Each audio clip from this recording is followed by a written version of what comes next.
Hello and welcome, or welcome back. My name is Shannon, and today we are going to talk about the books that I finished in March 2024, as well as talk about some books that I plan on reading in April. The first book that I finished in March was Ruth Bader Ginsburg, a biography by Jane Sharon DeHart. I started this in 2021 with a physical book, but I did find I was having a hard time staying engaged because this biography did spend a lot of time on Ginsburg's cases instead of her actual life, which was what I was really looking for. So I ended up switching to audiobook early this year, and that actually worked out really well. Even though this book does cover a lot of ground on her cases, there are some instances where it does go over portions of her life, which is what I was interested in. Ruth, born Joan Bader, was called Kiki when she was a kid, and she was born in Depression era Brooklyn, where she spent most of her childhood. It does spend some time with Ruth's relationship with her mother, Celia, who was Ruth's guiding light while Celia was alive and also after Celia had passed away. Celia, who did not get an education and spent most of her time working to further the men in her family, wanted to make sure that Ruth got an education and was independent. So she did spend a lot of time and always told Ruth to be independent and also to be a lady. And being a lady isn't what she meant in the traditional sense, but she meant that she wanted Ruth to conduct herself civilly and not let emotions or anger get in the way. If that is the current definition of lady, unfortunately, I am not a lady because I always let my emotions and anger get the better of me. And I hope that I can work on being more ladylike in that sense. After high school and college, Ruth went on to Harvard and Columbia law schools. And this was about the 1950s. And this was at a time where women were just not welcome. They just were not welcome in higher education institutions, especially, the good old boys club of Harvard and Columbia. One of the Harvard deans would ask every woman who was admitted to the school why she thought she deserved to be there in place of a man. Real jerk. So Ruth had to work hard to basically prove herself that she was just as good as a man.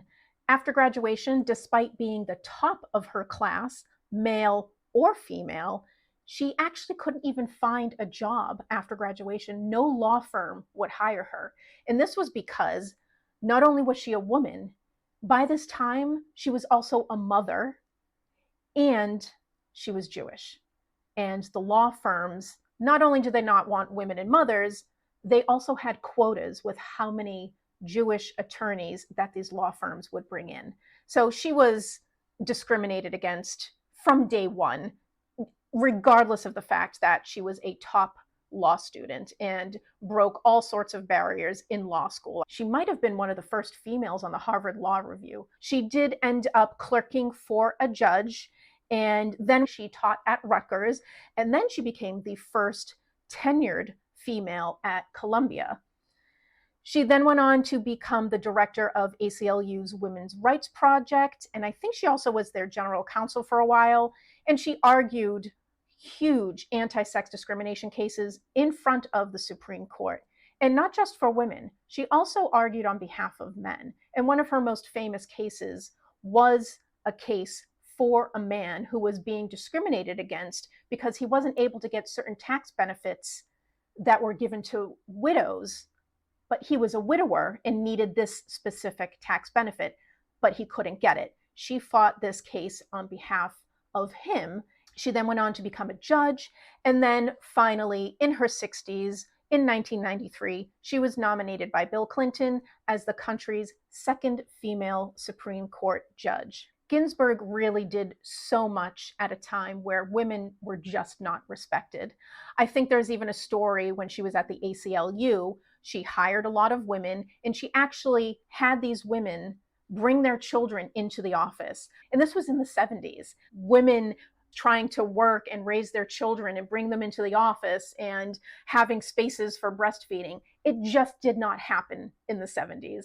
And Ruth made sure that it did, at least in the spaces that she was able to control and have a say in. I think that one of the reasons that Ruth was able to break so much ground and to do all the things that she was able to do was because she was in an amazing marriage. Her husband, Marty, who was her number one supporter, and he did things that at the time were just unheard of for men. He took on the lion's share of housework and childcare. Now, remember, this is a time in the 50s and 60s. They got married in 1954. In the 50s and 60s, women were just supposed to be home, cook, clean, raise the children, have dinner on the table for when, the man came home from work from a long day. Well, they had a different type of marriage. He did most of the cooking. I think mainly because Ruth, I think, was a bad cook. So that could have been part of it. He also made sure that he did a lot of the childcare. I'm sure that they had housekeepers and nannies and whatnot. But when it came down to it, it really was a partnership.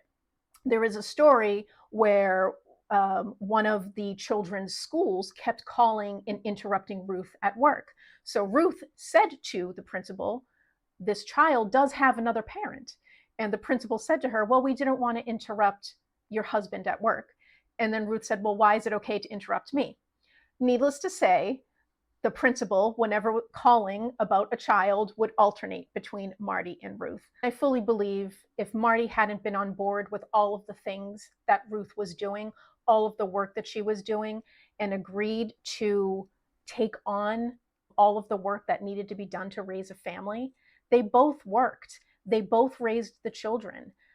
I don't think she would have gotten as far as she did. Having a spouse who is on board, who is going to be a partner, is so important. Ruth had a lot of criticism from both sides of the feminist versus non-feminist aisle. She is considered a feminist icon. However, she wasn't always thought of that way. A lot of people thought that she was not feminist enough. And then a lot of people thought that she was a radical feminist. A lot of the objections to her appointments, appointment as a judge, appointment as a clerk, appointment on the Supreme Court, people were saying she's too much of a radical feminist. However, women in the feminist sphere, the feminist movement, thought that she wasn't feminist enough. She got major blowback from the feminist community when she criticized the decision for Roe v. Wade. And Ruth actually had good reason to criticize. Ruth wasn't against Roe v. Wade. What she was against was the way that it was decided. She deemed the way it was decided, it was not sustainable and it would not last. And she was actually proven right, as we've seen in recent cases at the Supreme Court with respect to Roe v. Wade being overturned. As I said, this book spent a lot of time on her cases. Funny enough, I found myself okay with listening at length to the cases from, the 60s and 70s and 80s and maybe even the early 90s. But once we started getting into the cases in my living memory where I was actually old enough to vote and understand what was going on and start participating in the community, I found myself getting actually very frustrated because I think I already lived through it once and I wasn't sure I wanted to live through these cases again. One thing that I was very angry about was the fact that the Supreme Court is just not an unbiased institution. And I just found that very disappointing. And the way that these cases went on and how decisions were made. And it just shows that all of these justices really are just pushing their own agenda. And it's really unfortunate. I would like to think that they are unbiased, but at least in this book, they are not.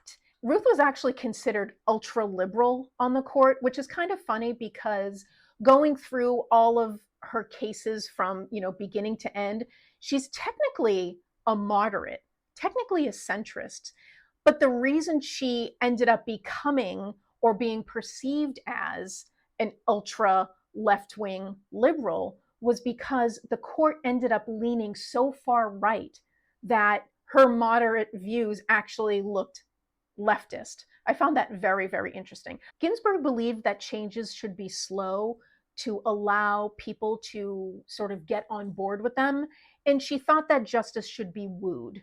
And I think that might have been okay, 40 years ago, but I'm not sure that I agree with that today. There are still way too many people in this country who do not have equal rights, and changes need to be made, and they need to be made now.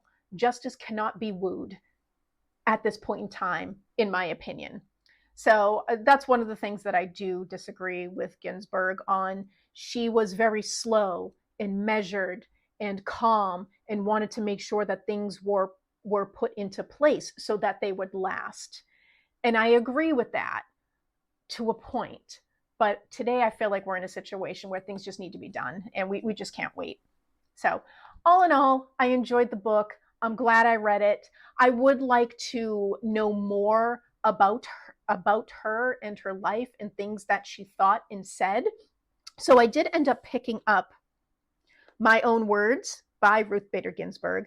And this actually covers a lot of lectures that she's done, some presentations that she's done, as well as some writings. So I'm hoping to get a little bit more inside her head as to what she was thinking. I'm not sure when I will pick this up and read it, but maybe it'll be sometime later this year.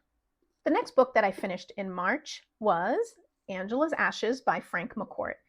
This book served two reading goals for me. The first one was to reread and pass along. I have a whole stack of books that I've had for many years that I would like to reread and either decide whether, I keep them or pass them along. This was one of those books. Another reason I read this is that it was my March pick for the reading challenge with the Massachusetts Center for the Book, the prompt being a book where the protagonist has a different culture or lifestyle than you. Angela's Ashes was published in 1996 and won the 1997 Pulitzer Prize for biography or autobiography. I did read this in the late 90s, and I obviously enjoyed it then because I've kept it in my collection for over 25 years. And this is McCourt's first book. He published it at age 66, and it is a memoir of his child from about 4 years of age in Depression-era Brooklyn. So when McCourt was about 4 years old, the family picked up and moved back to Limerick, Ireland, where his mother was from.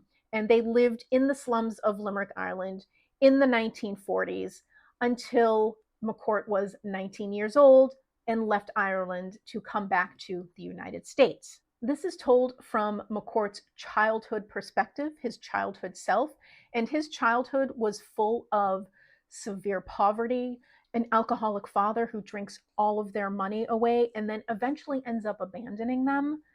The kids actually had to search for him in the pubs and beg for him to give them money so that they could buy food. At some point, his mother even had to beg outside of a church for scraps of a priest's meal. Frank was the oldest, and 3 of his siblings passed away, including a set of twins. He had to deal with lousy relatives, the type that consider themselves good Catholics, yet treat everybody around them like dirt, a repressive Catholic church, and constant hatred of the English by the Irish. And he literally sums up the book in the first paragraph. So I'm going to read that here for you. When I look back on my childhood, I wonder how I survived at all. It was, of course, a miserable childhood. The happy childhood is hardly worth your while. Worse than the ordinary miserable childhood is the miserable Irish childhood. And worse yet is the miserable Irish Catholic childhood. People everywhere brag and whimper about the woes of their early years, but nothing can compare with the Irish version. The poverty, the shiftless, loquacious alcoholic father, the pious, defeated mother moaning by the fire, pompous priests bullying schoolmasters, the English and the terrible things they did to us for 800 years. There are a lot of uncomfortable things in this book, and this could have been a much different book. However, it was not hard on the reader because McCourt made it funny and hopeful, and you almost were happy to join this child on his adventures through Limerick despite the fact that he had such a sad and miserable childhood. I did find it less funny and more sad as McCourt got older and he actually started understanding what was happening. He was now understanding what his father was doing and the things that his mother had to go through. And he had such a conflict with his father. He hated his father for the things that he did, but he loved his father because ultimately his father was a good and kind man, just could not get out of his own way and then ended up abandoning them. He says about his father, "I think my father is like the Holy Trinity with 3 people in him. The one in the morning with the paper, the one at night with the stories and the prayers, and then the one who does the bad things and comes home with the smell of whiskey and wants us to die for Ireland."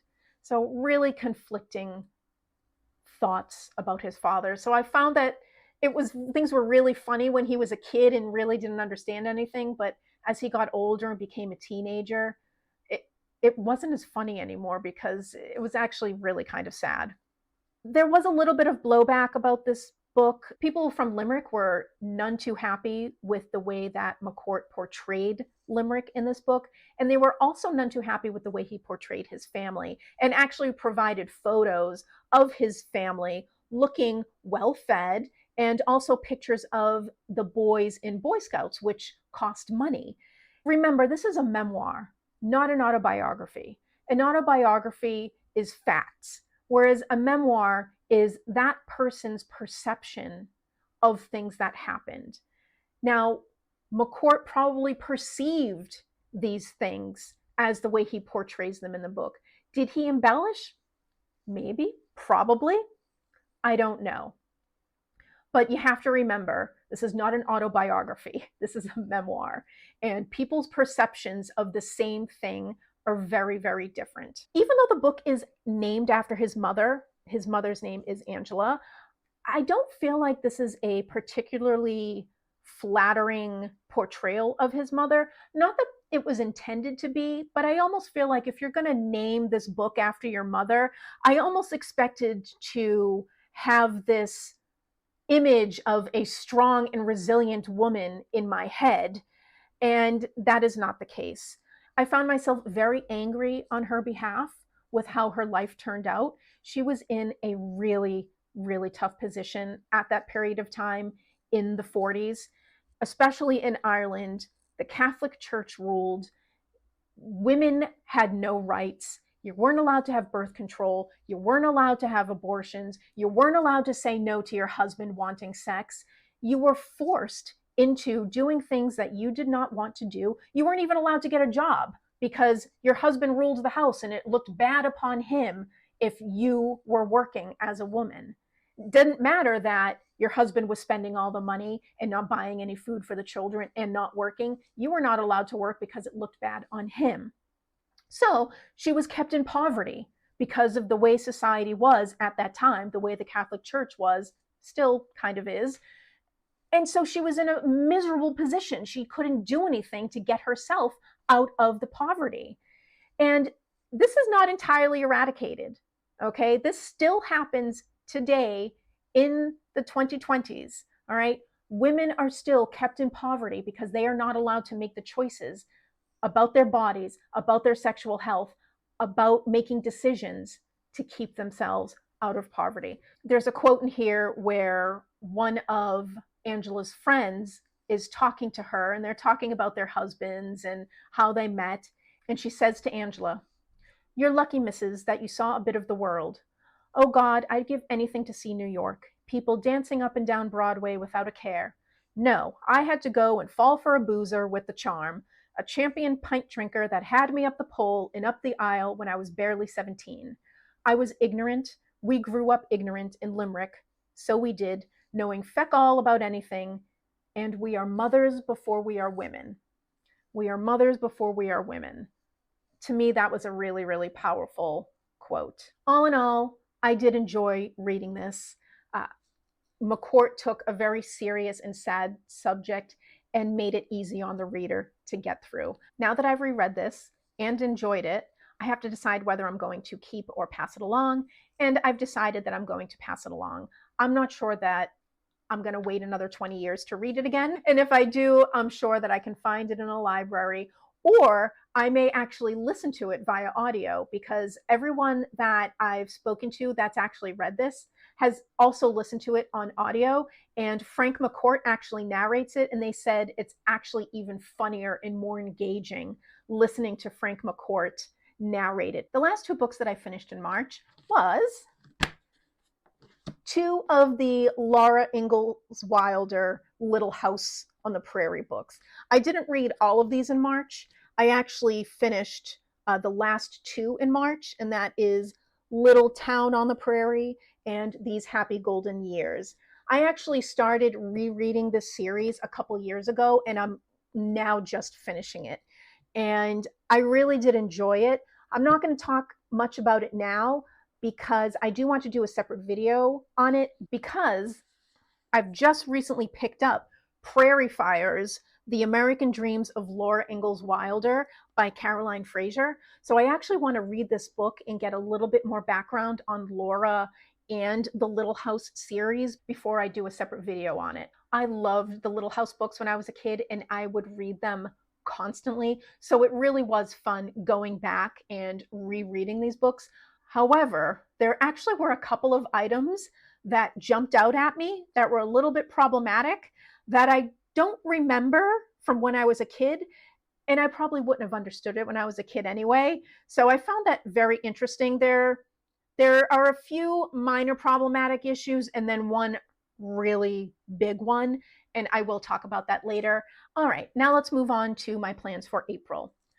I'm still reading Gaudy Night by Dorothy L. Sayers. If you remember from a couple of videos back, I had gotten halfway through and then realized that because the mystery was taking such a back seat, I felt like Dorothy was trying to tell us some things in this book. So I'm actually going back to the beginning to start over and give a little bit of a different attention as to what Dorothy is trying to tell us in this book. So still reading Gaudy Night. We'll let you know when I finish that. Next is Monster, She Wrote, The Women Who Pioneered Horror and Speculative Fiction by Lisa Kroger and Melanie R. Anderson. This is an introduction to many female writers of ghost stories and horror stories, starting from the 1600s to present day. And there's actually some surprising entries in here. I had no idea that Elizabeth Gaskell, the writer of North and South, Wives and Daughters, Mary Barton, also wrote ghost stories. I also didn't know that Edith Wharton wrote ghost stories. Edith Wharton wrote The House of Mirth, Age of Innocence. You've got Anne Radcliffe, basically the inventor of the Gothic novel. You've got V.C. Andrews. If you were a kid in the 70s and 80s and you remember V.C. Andrews' Flowers in the Attic, I have never been able to reread those. I'm still a little traumatized. But you've got Daphne du Maurier, Shirley Jackson. She did The Haunting of Hill House. So lots of little mini bios about these specific female authors. And it also gives you some popular works that they wrote and suggests to you other things that they wrote that you may want to check out. Really interesting stuff. Because each author covers only 1 or 2 pages, I have added this to my morning reading with my coffee. So I just read a page or 2 pages every morning and learn about a new author. Next is Aesop's Animals, The Science Behind the Fables by Jo Wimpenny. This is my April pick for the Massachusetts Center for the Book Challenge, the prompt being a book about nature, the environment, or climate change. Zoologist Jo Wimpenny investigates animals referenced in Aesop's fables to see if they do, in fact, exhibit some of the traits that Aesop attributes to them, and then we've carried throughout history. For example, are foxes very cunning? Are donkeys stupid? Jo Wimpenny is going to let us know. And lastly, to accompany Aesop's Animals, I'm actually reading this lovely little illustrated book that contains all of Aesop's fables. I haven't read any of these probably since I was a child, so it's really fun, and it's just beautifully illustrated. So I keep this on my nightstand and I read a fable each night before going to bed. Any other books that I add to my list in April, I'm going to let my mood dictate. I just don't want to add too many required books up front, because then I'll find myself getting stressed that I haven't finished them. So I have a small list for April, and then anything else I add will just be a bonus and will probably be based on my mood. So that is all I have for you today. Thank you so much for joining, and I hope you have a great day. Bye.